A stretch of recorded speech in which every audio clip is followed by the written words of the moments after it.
Just wish I could be vertical. All right. We're officially live. We're officially live, all technology issues aside. We're here. And I do believe we're not in a Mercury retrograde. So Oh, just you just have to go and start up bringing astrology into it. just goes to show stuff goes wrong all the time, technology wise, not Well, out of Mercury retrograde. I bet you were born in a Mercury retrograde. So for you, it's just like normal and it doesn't seem that impactful for you. No, I think a lot of people just use that as an excuse to blame all their problems on so they don't have to deal with it. Well, and my apologies to everybody. I'm a little weird today because I ended up having to stream from my phone because my computer wasn't cooperating. So, you work with what you have. But today we're talking about Nawis, which is an energy system that we use in the Paqo Kuna tradition of Peru. But while we wait for people to filter in, we're just going to talk a little bit in general about nature mysticism or whatever Melissa has on her mind besides Mercury retrograde. Right. No, and feel free to ask questions, drop comments if you're past students, if you've sat through and I shouldn't say sit, right? Because there's very much of getting up and walking around. It's not just a sit and study. It's a very hands-on tradition and apprenticeship. So feel free to ask questions. Tell us what you learned, what your favorite part of the apprenticeship was. Before we jump into the Nawis, which are similar yet different. I think a lot of people are going to be used to hearing the word chakra and have an understanding of what those are. So Nawis, similar yet different. Yeah, and that's a good thing to start off with is in this tradition, even from village to village, they celebrate the differences. They say in the difference you find the gold. And if you relate away what they're telling you or teaching you to something that you already know, it kind of closes you off for what's different and closes you off for what you don't know because you already figure you know everything. So you just kind of shut down and don't absorb everything that they're teaching you. It's a very open tradition. I mean, they welcome all things, so you don't have to do it only this way in a little box. And I'm typing as I'm talking, so forgive me for that. While she's typing, I'll reference one example of this. There's these stones called chumpy stones, and originally they were 5, but when the Spanish came and took over, they were like, well, what are these stones for? And they related it to chakras instead. So now they make 7 stones instead of 5, but originally it was 5 stones for the 5 energy centers. But because people who were new to them thought, oh, that's just like this other thing we found out, they related it away and they just shut down to the differences because they were completely different from chakras. The chakras mean spinning disc. Nawi is more like eye, like a photo lens, if you think of it that way. Yeah, I was gonna say, yeah. It kind of, yeah, a good photo lens with those little layers, like the old-fashioned photo, things that expand out and the little layers kind of overlap. Hello, Amy. So yeah, we're discussing those, and I think a lot of people are used to chakra wheel, but we're going to go over some differences. And I think the biggest one is that there's not as many Nawis.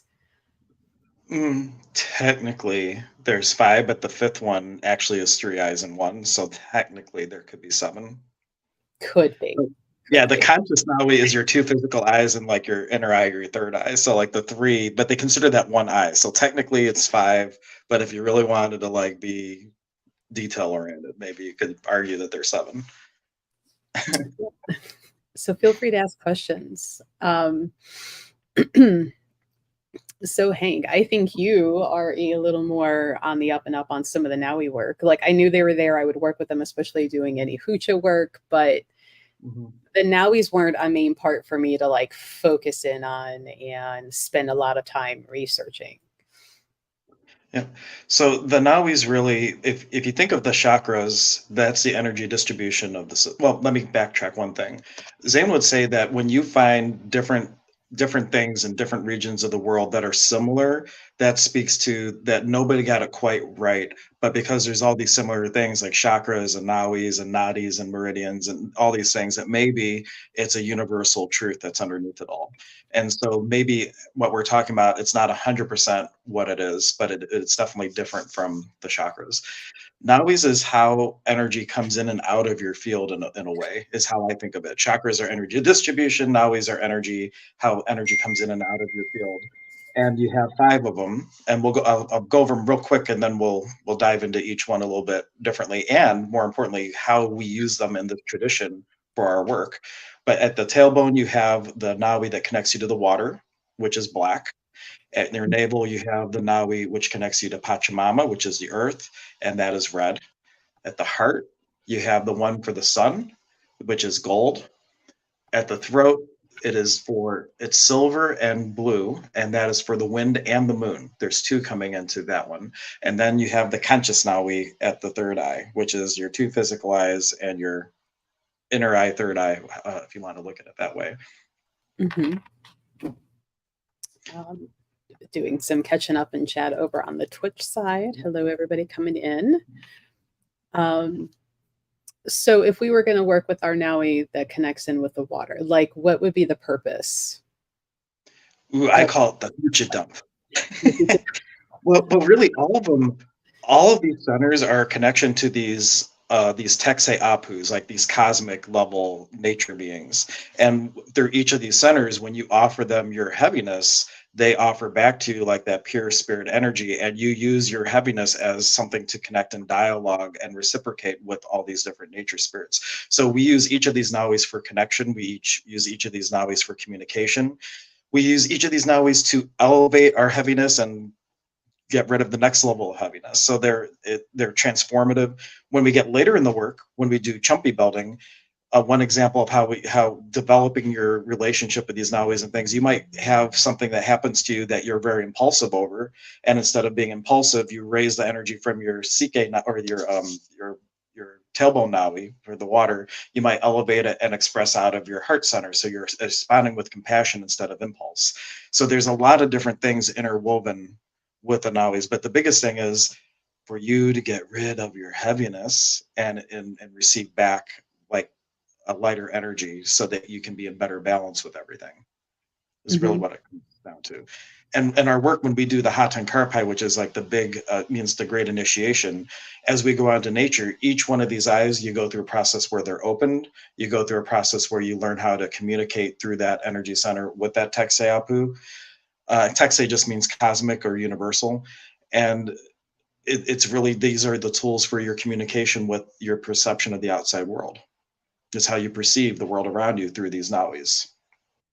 And so like the Texei, that universe, that like universal knowledge that we can all pull from, right? It's not limited to only people that are going through the apprenticeship. Like we all tap into it. It's just how much are we paying attention and actively using that knowledge that we're getting from it.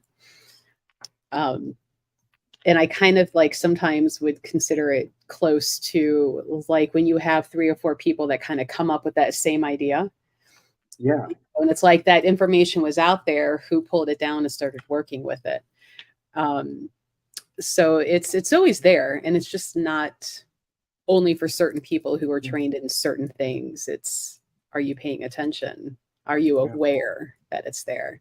Are you tuning in? Right.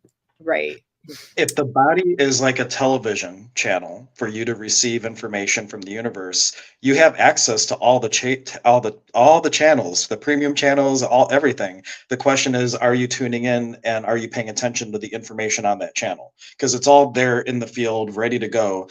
It's up to us to develop the muscle memory to hold the space to tune into a particular channel, and then the discernment to interpret that channel without adding our ego stuff to it. Mm-hmm.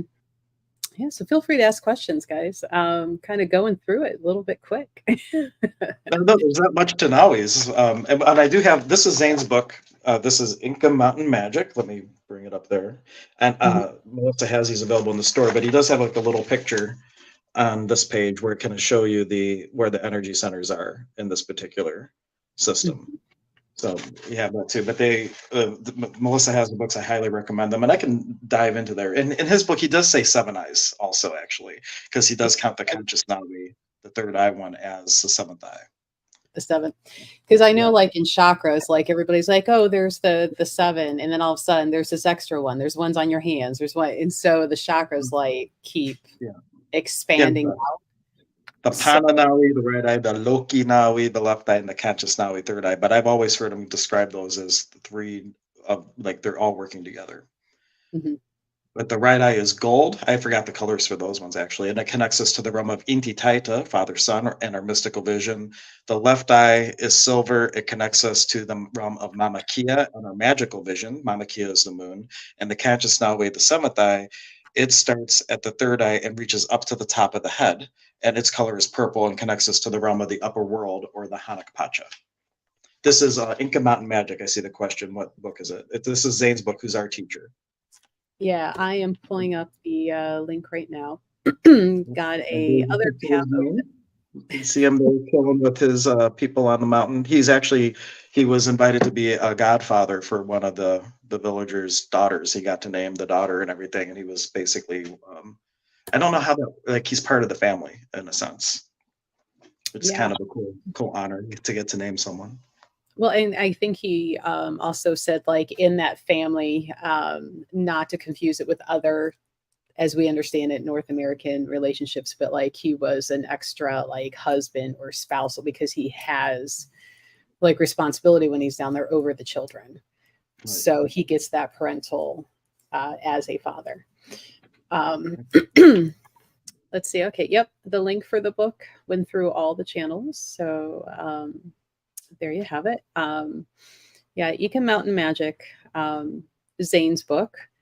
And he will be in the store doing a class coming up.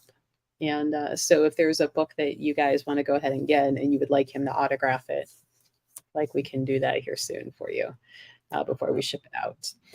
Or like Karen, if you get it, you can come in and be like, can you sign my book? And I'm sure.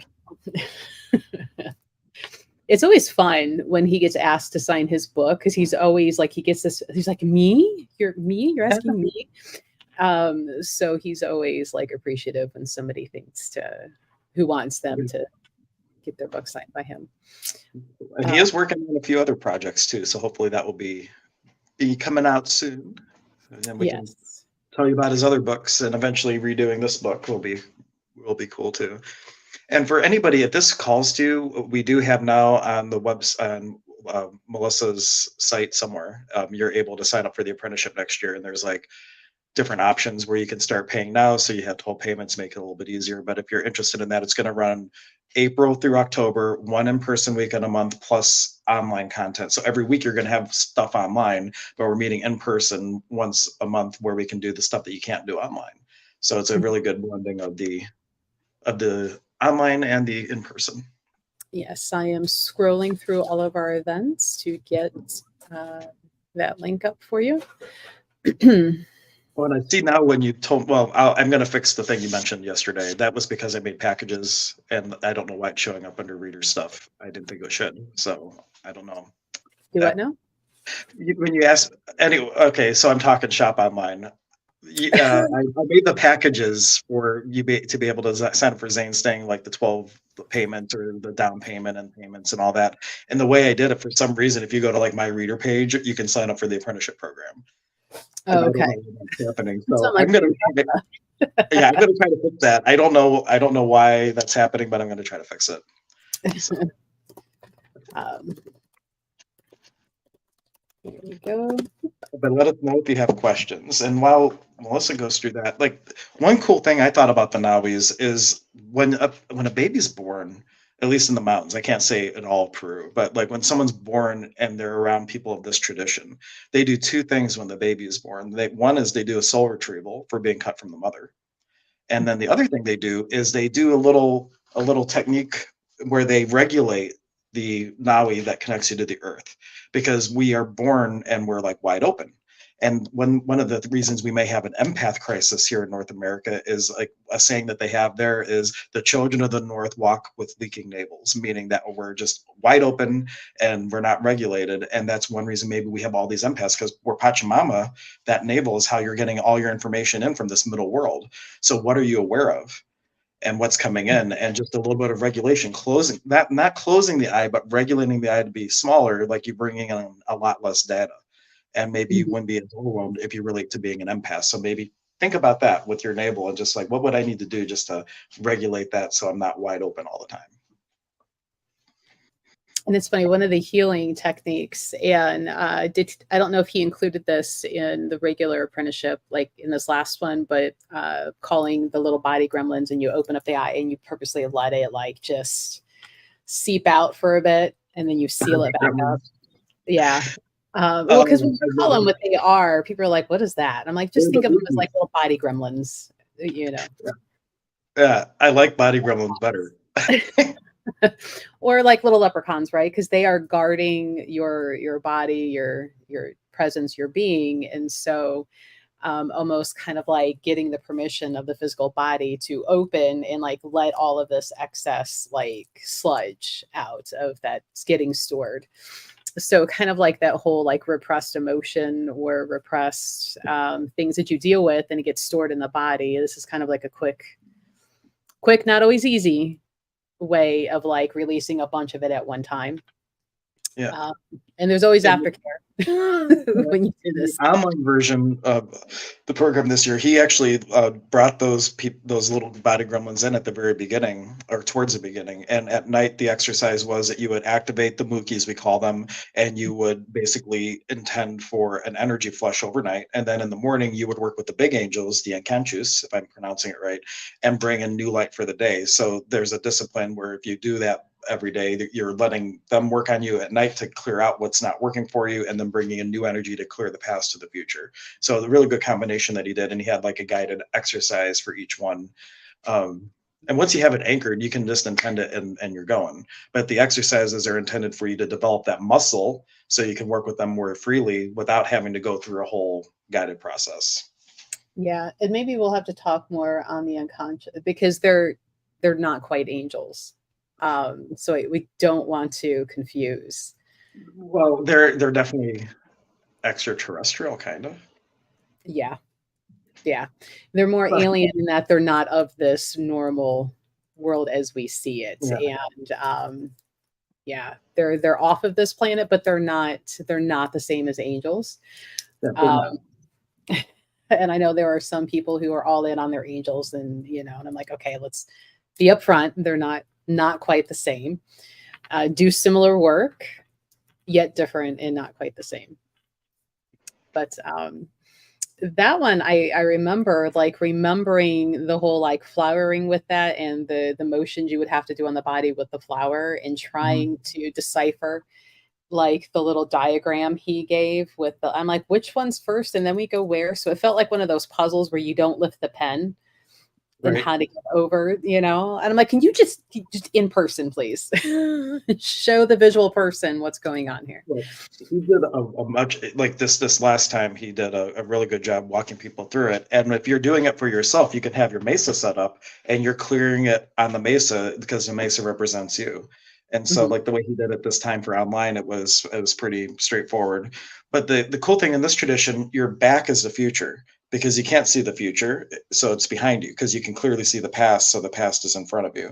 And the exercise Melissa's referring to, you use a flower, and there's different lines you draw on the back, and each one of those lines represents a path of the future, and you're clearing certain things.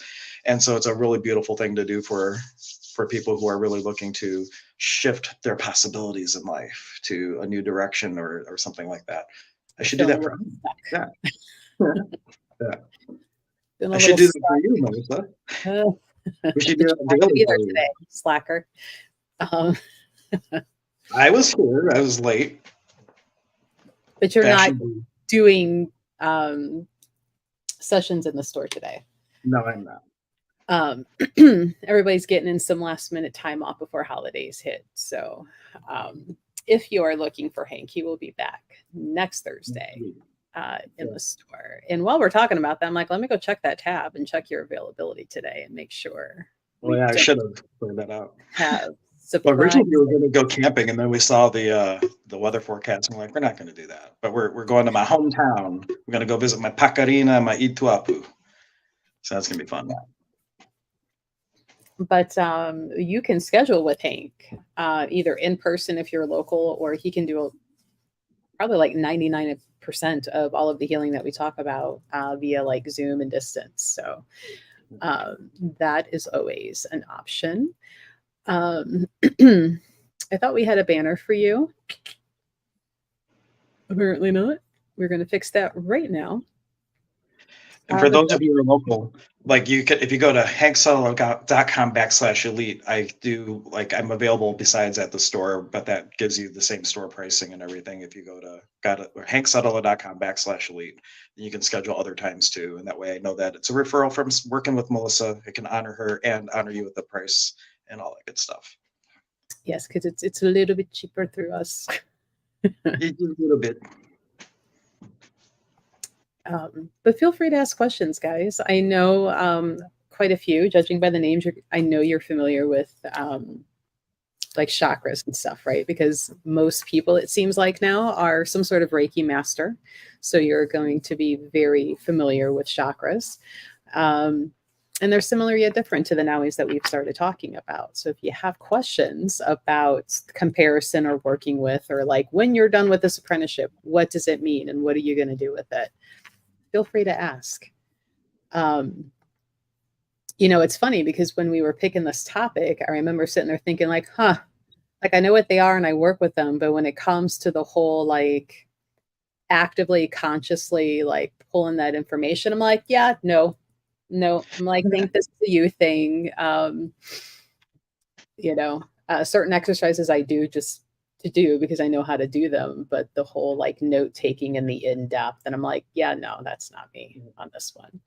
Well, it's really foundational because even when we get into things like soul retrieval, there's an exercise you do to help integrate soul pieces and things all related to Nawis and bringing in those flows of energy. And when I first worked with Zane for my first, like we have these different chants as we do open up the different elements around. It's not really elements, the spirits of the mesa. But like Pachamama, all the actual toning that we're doing are also helping to open those energy centers. So in addition to like knowing what they are, and I've never heard Melissa sing, I don't think, other than maybe in the class. I don't know. She might have been singing light.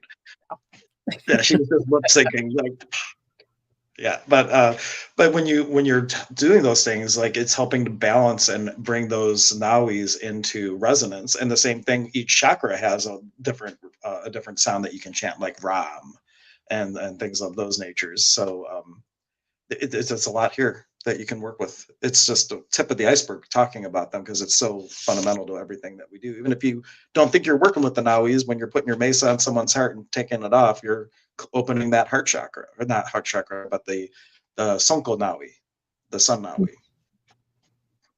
Yeah.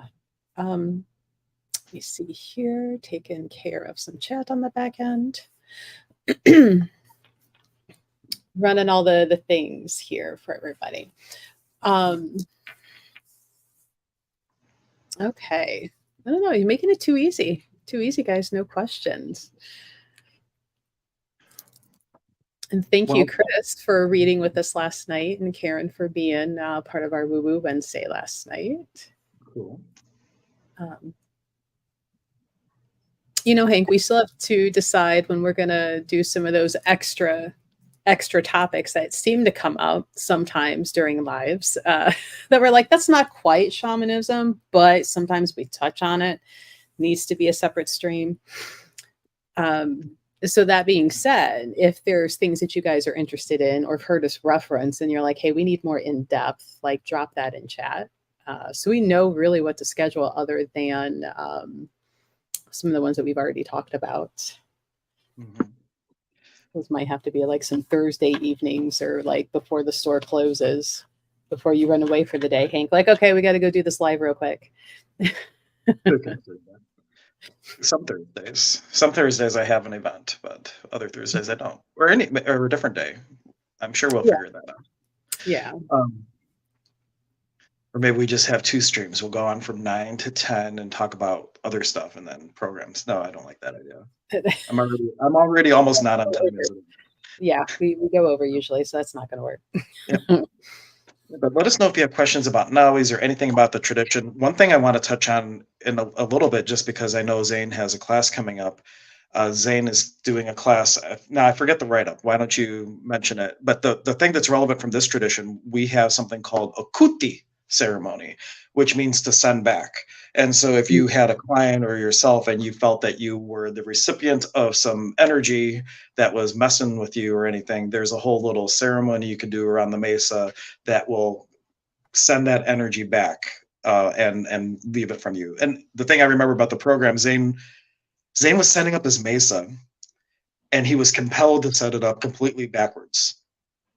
And in the middle of class, then I maybe you remember the story better a little bit, but he's looking at it and he's like, I set my mesa up backwards. So where the water was the sun, and the sun was in the water, and just everything was backwards. And he asked who in the class felt that they had like a curse, and I think everybody but four people like raised their hand or stood up. And he ended up doing the ceremony a little bit different than how you would normally do it, because we had so many people that everybody was included in this whole writing of the worlds and kuti to send that energy back and alleviate that energy. But Zane's teaching a class not just on this tradition, but on how to protect yourself from stuff like that in general. Yeah, it was, and it's funny because the night before was driving home for me, but Zane was on the same highway heading to, a turn off to head back to his house. So he was in front of me and there was like a shooting star. And I'm like, holy cow, like apprenticeship and shooting star. And, and I'm like, there's something going on this weekend. And it was the next day that like the whole thing was being switched.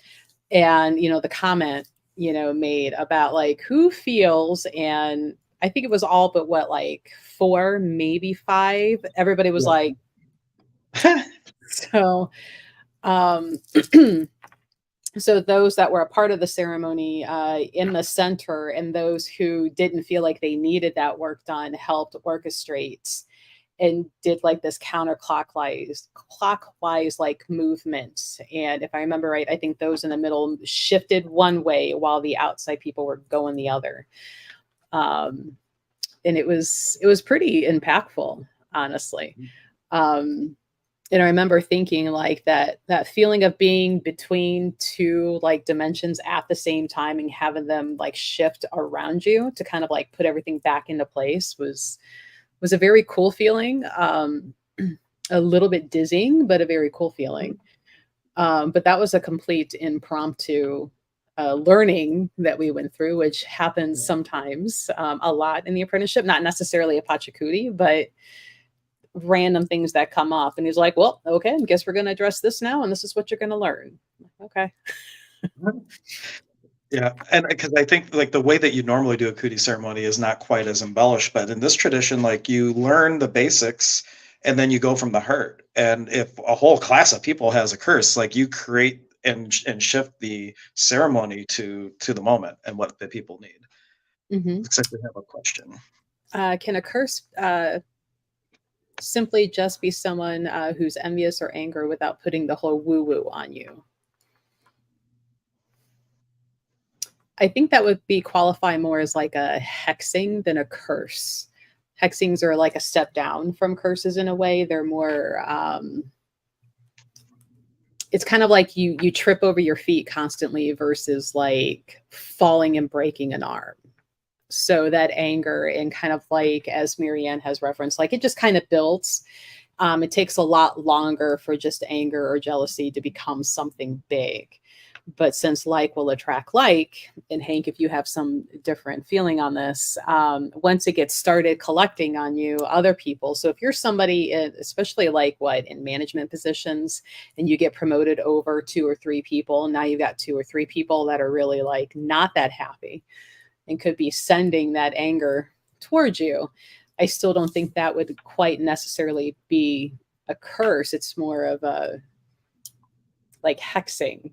They would actually have to like come together, actually put intent down and workings and knowingly like, this is what we're doing, not just like, check her out over there at her new desk. Now, what it can do along the similar lines, like if you're very aware and you feel someone being angry or envious, and you then start saying, everybody hates me. And now you are saying things against yourself, and it becomes you that builds. So like I think the worst sorcerer against you is you. And if you're really aware and you start buying into other people's points of view about you, that can become a self-fulfilling prophecy and things. And that can be really hard to break out of, because it's you doing it to yourself then. Yeah, it's kind of like what you're paying attention to is what you're going to notice. So if you're only noticing every little thing that goes wrong, now you're going to start believing, well, like maybe I am hexed, maybe I am cursed, versus like, hey, look at all these good things that went well too. Yes, you're absolutely right, Divine. It's kind of like something as simple as like you hit every red light. So you're trying to get there in a hurry, and all of a sudden, like you're hitting out every red light. And like in this case, like leaving the store, trying to go to the bank. And if you're familiar with Lorraine Road in North Olmsted, it's a red light every freaking 20 feet. And it was just a day packed full of all sorts of things. I'm like, why am I hitting every damn light? Usually if you go this speed, you can get through a couple of them before you hit one. And I'm like, why is this happening? And then it's like when I finally got to the bank, was walking up to the door and noticed this little bitty old grandma, she was like maybe this big, she was tiny, pocket size, and like shuffling her way up there. And I kind of got to the door right before her, but I'm automatically like, she can't even open this door. This door weighs like 20 times her. So, I waited a moment, and when she managed to get up there, I opened, she's like, thank you. And I'm like, if I hadn't hit every red light, this poor lady wouldn't have been able to get into the door.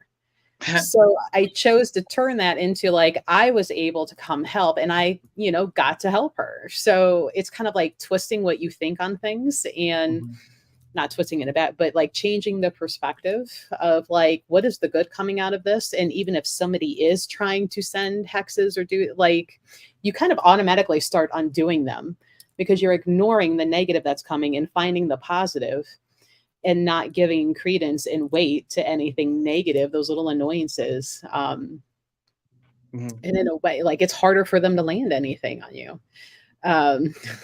Oh, said in sarcasm, typed in sarcasm, I bet. It's 100% Lorraine's one of the most evil streets I have ever encountered. No, not Boston's worse. Boston's worse than Lorraine, but it's Lorraine Road's up there.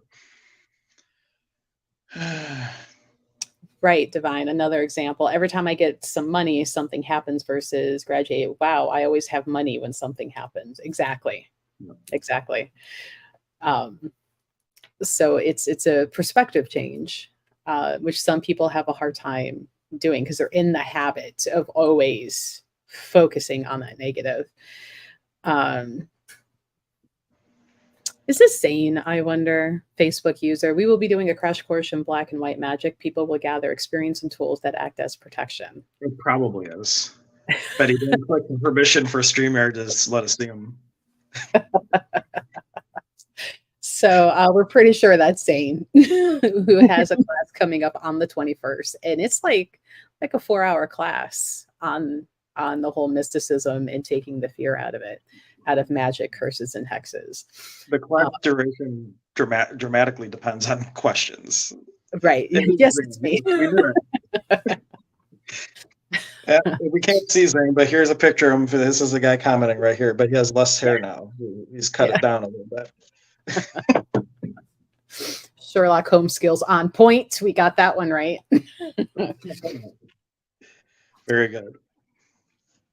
So yeah, if you have questions about the upcoming class with Zane on the 21st, feel free to ask those too. Or if you want to circle back into the Nawis, we can do both. Yeah. All of this is relevant though. Like one of the things I think is great about the apprenticeship is like when you go through and you have your chumpy buildings and everything, it almost creates your energy field like a bug zapper. Like or as Zane would say, your bubble becomes like Teflon. Shit hits, but it doesn't stick. And things that used to hit your bubble and permeate through and ruin your day and all that stuff, it just hits the bubble and it's very clean, easy to clear that out. And things just don't impact you the same way that they used to. And then you find all kinds of other new things that you become aware of when you don't have to worry about that stuff. And you start to do deeper workings. So it's really good. Making sure we didn't miss anything. I can look through the book. Like he has a whole section of Nawis. I showed the picture. I think my copy is in my Zane book bag that's across the room by my mesa. Well, my copy is at the office, but I grabbed one of the new books that I have, and I'm going through that real quick. Story of Wind for Loki. We got to get Zane on here too. We have for the next time me and Melissa can't stream, we got a whole video Zane made about Yanantan that we'll get to play, and so that will be good too. That was made in anticipation of Hank not being here today, but now we get to bank that. Yeah, we get to save it. So there's the CK now. We talked. That's the one for the water at the base of the spine. Its color is black, and it connects us with the energies of the water. And water connection is connecting to the earth. It goes to the deepest realms of the underworld of Pachamama. So we use the water in this tradition to deeply connect with the mother. Then we have the Cusco Nawi, which is for Pachamama and the navel, and that eye is red, connects us to Mother Earth. Sonko Nawi, good, I was remembering most of my words. Located in the chest, its color is gold, connects us with Inti Taita. And then we have the Kunka Nawi, located in the throat. That one I did not remember. And that its colors are blue and silver, and it connects us to Sister Wind and Mother Moon. And then Pana, the right eye, which we already went over, the left eye, Loki, and the Kanchas Nawi, which starts at the third eye and goes up to the crown. One big eyeball. One big eye. And I think that's another, like, some people in the apprenticeship were kind of thrown off about the color changes because you're so used to chakra, like rainbow. These are nowhere near rainbow in order, but very important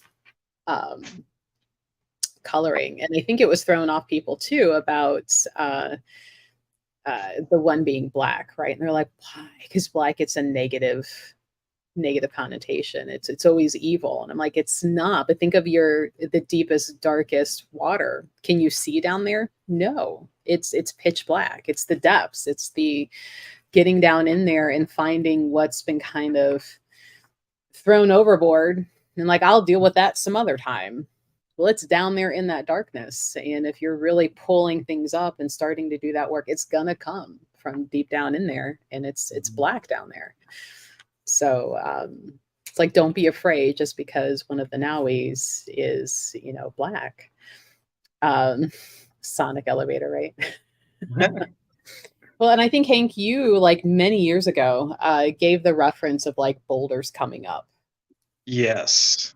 Well, that's where meditation, my reference, it's like when you start to meditate and really start to sink in, the boulders get heaved, and it's just like winter in a field, like it heaves the boulders. And so when you start to settle into those energies and willingly go hunting for your imprints and your original wounds, that stuff starts to come up, and then you get to deal with it and mulch it up and cultivate it. And what was weighing you down turns into fuel for your possibilities because you find the medicine in it. But you can let go of the trauma and the drama and the pressure that made the pearl of wisdom. And now you got something that you can actually share with people that makes a difference in their lives and makes your life a lot lighter too. Right.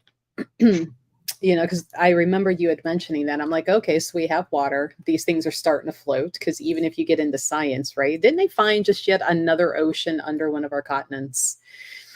No, so I think they did. I need to pay more attention to science news, but these things come floating up and then it's hitting, the ground, Pachamama, and like coming up. And now it's the physical act of dealing with it, talking about it, processing it, and putting that into motion of like, well, now that I know about it, what am I going to do? How am I going to heal? How am I going to work? It's saying again. So thank you, Zane. It's the ghostly Zane. He has a really good teacher. Yeah, right.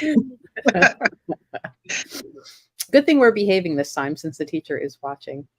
We're allowed to go off on tangents and things. Oh, It's yeah. all good. His classes go off on tangents. We learned that too from him. Right. Like He's reprimanded us are going off topic.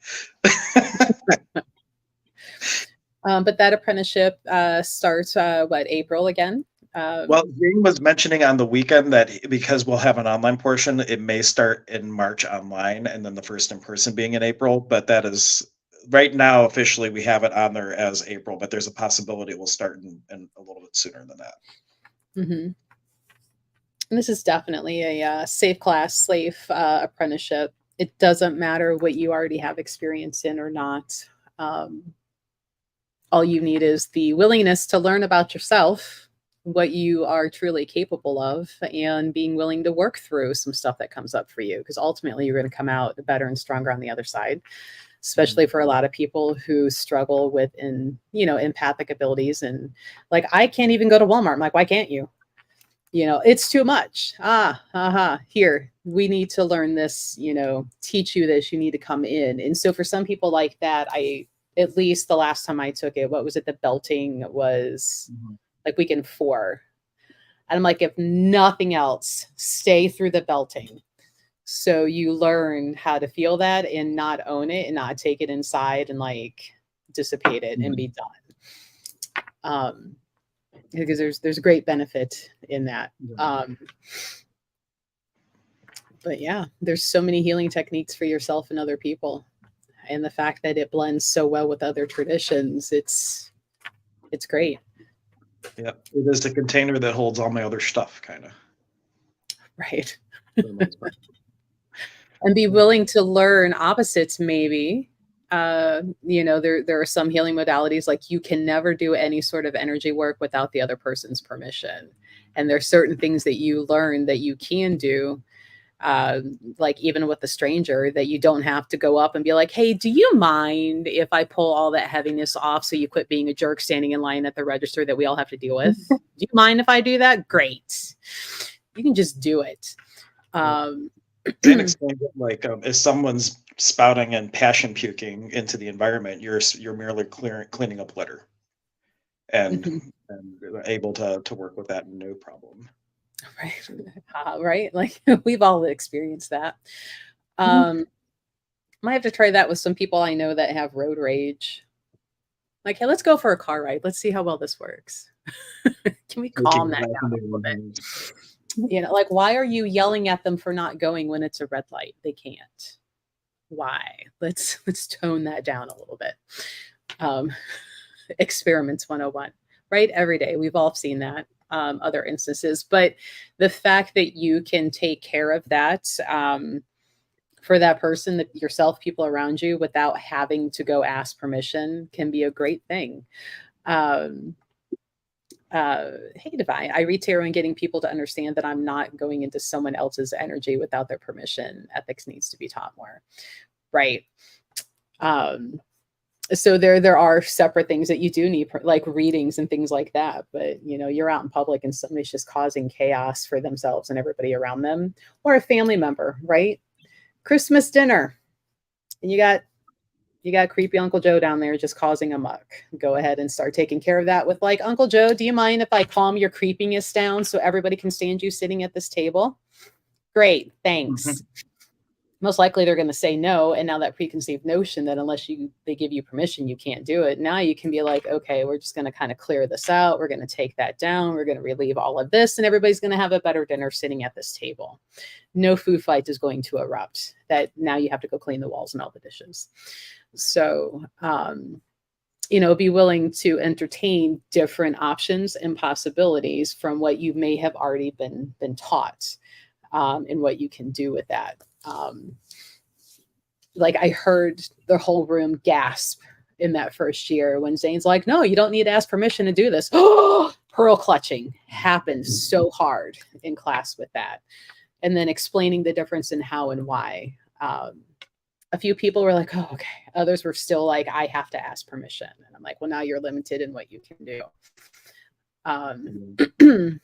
Zane says, this is the perfect training for empaths. It teaches you how to use the gifts to its fullest instead of seeing it as a problem you are working through.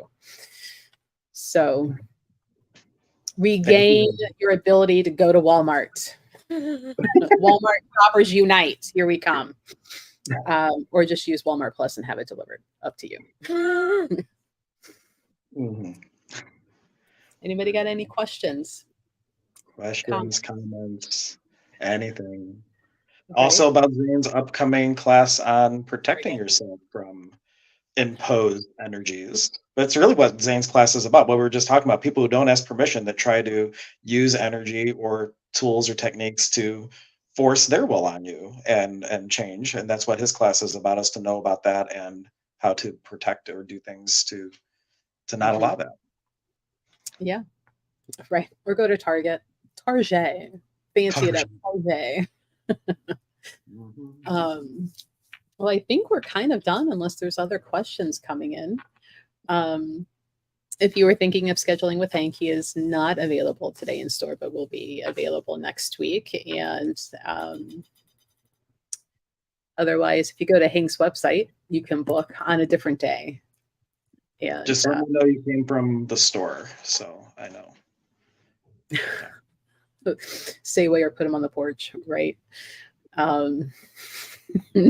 There's a whole other way of dealing with creepy uncles. But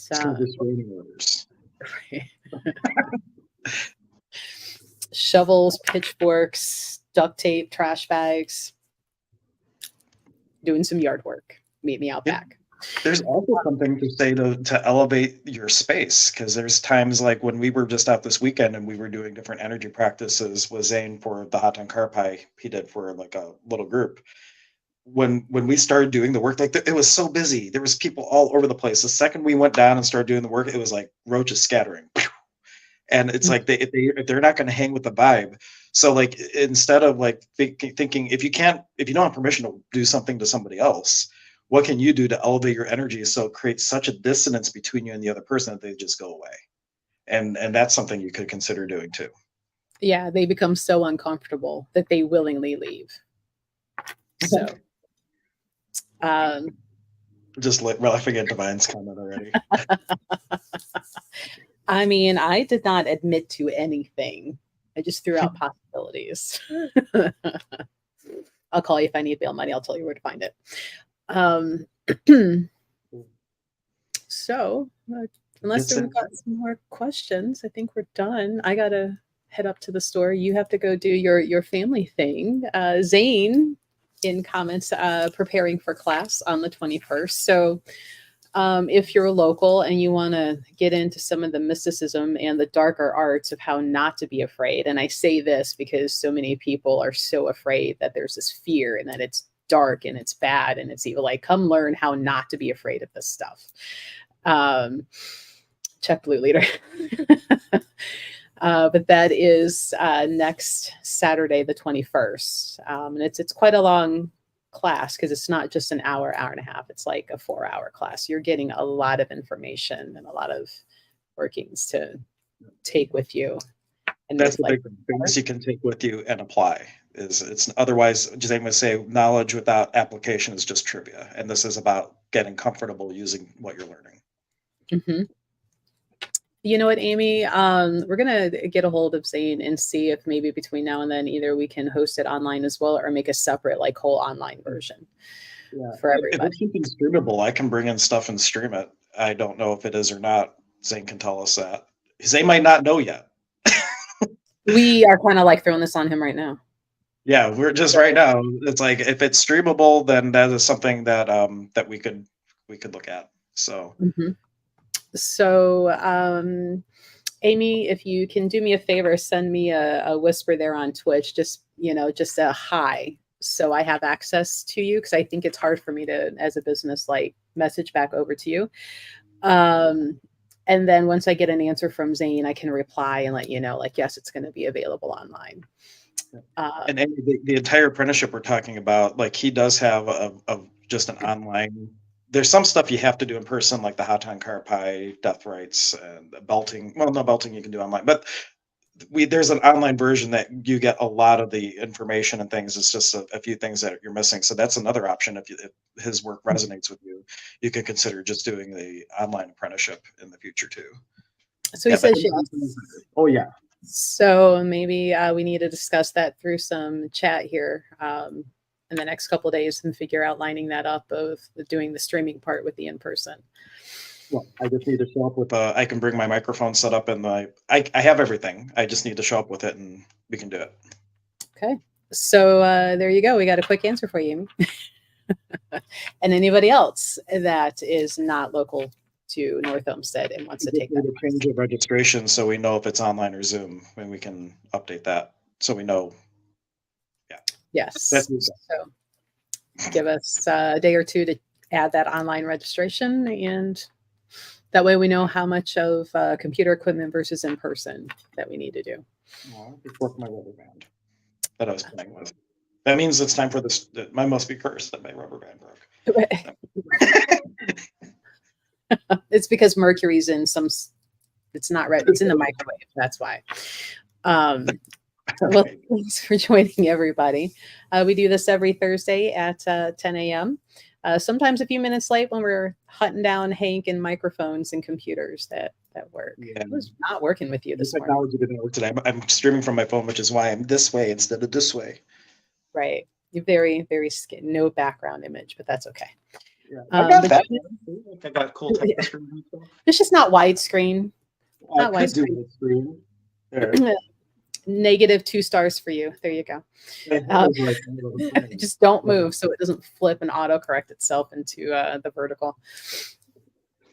But join us Thursdays at 10 a.m. where we do all shaman talk. I don't think we've decided our discussion topic for next Thursday yet, but you can send in suggestions of which you've heard us reference, you want more clarification, or if you've kind of sat through, participated in the apprenticeship, and you would like some more clarification, that helps us pick some topics to go over everything that can be learned in this apprenticeship, not just the Nawis and how to work with them.